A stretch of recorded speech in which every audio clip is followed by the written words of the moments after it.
Gravitational force वो force है जो दो ऑब्जेक्ट्स एक दूसरे को अट्रैक्ट करते हैं। हर ऑब्जेक्ट दूसरे ऑब्जेक्ट को अपनी तरफ खींचता है, ठीक है। देखिए, रियल लाइफ एग्जांपल अगर मैं आपको बताऊं, जैसे कि एप्पल जो है ट्री से नीचे गिरता है, अर्थ उसको खींच रहा है। मून अर्थ के अराउंड घूमता है, अर्थ उसको अट्रैक्ट कर रहा है।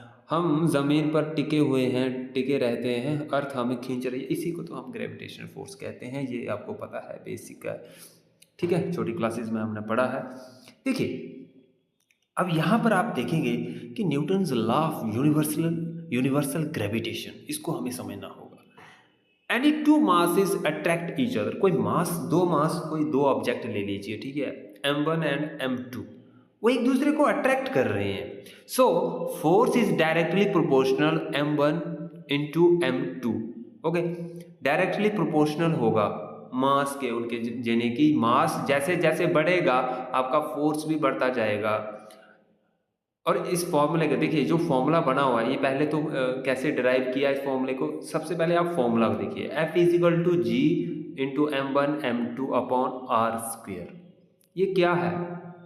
देखिए, सबसे पहले इन्होंने लिखा कि जो फोर्स होती है, क्योंकि देखिए ग्रेविटेशन जो है वो फोर्स के कारण ही है। कोई फोर्स है, ग्रेविटेशनल फोर्स है ना, तो force is directly proportional m1 m2, और force is inversely proportional 1/r square. So R जो है, देखिए यहाँ पर आर जो है आपका वो क्या है, दिस इज यूर, उनके बीच का जो डिस्टेंस है, आर हम डिस्टेंस मान लेते हैं, ठीक है, आर इज यूर डिस्टेंस। और इसमें आप देखेंगे m1 m2 एक मास है दोनों ऑब्जेक्ट्स का, दो, ठीक है, और g क्या है आपका, जो है ग्रेविटेशनल कांस्टेंट है। So inversely proportional R square is R square जो इनवर्सली प्रोपोर्शनल है फोर्स के। ओके, अगर हमारा फोर्स बढ़ता है तो आर स्क्वायर कम रहेगा।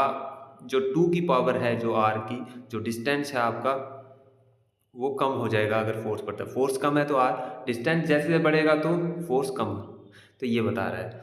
अब देखिए, हम इसको ऐसे लिख सकते हैं, F is directly proportional m1 m2 upon R square. So हमें फोर्स निकालने के लिए, ग्रेविटेशनल फोर्स निकालने के लिए हमें एक कांस्टेंट देना पड़ेगा, जो हमारे पास होता है universal gravitational constant 6.674 into 10⁻11 newton metre square पर किलोग्राम स्क्वायर। सो ये जब हमने कांस्टेंट यहाँ पे लगाया तो F is equal to G m1 m2 upon R square हमारे पास आ गया।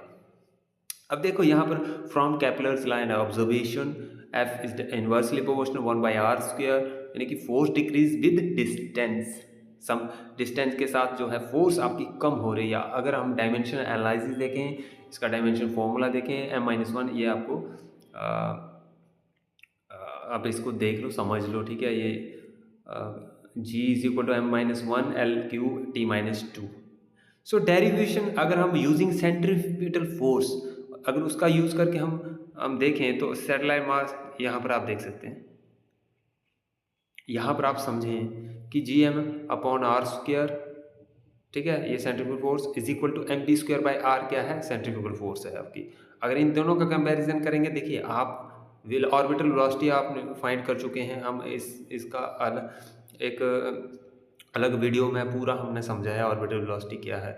सो यहाँ पर आप फिर से देख सकते हैं, समझ सकते हैं कि ऑर्बिटल वेलोसिटी यहाँ यहीं से इन दोनों का जो रिलेशनशिप है ना किया है, तो यहीं से आपको ये v मिलता है। और from acceleration due to gravity g is equal to G M by R square 9.8 metre पर सेकेंड। ओके, सो ये नोट कर लो, इसको समझ लो आप। तो ग्राफ फोर्स, अगर हम ग्राफ की बात करें फोर्स डिस्टेंस का, तो कुछ इस तरह से आपका बनेगा कि F इनवर्सली m1/r स्क्वायर, ये इसका ग्राफ बन रहा है। समरी फॉर्मूला यही है, Gm1 m2/r square, this is your main gravitational force.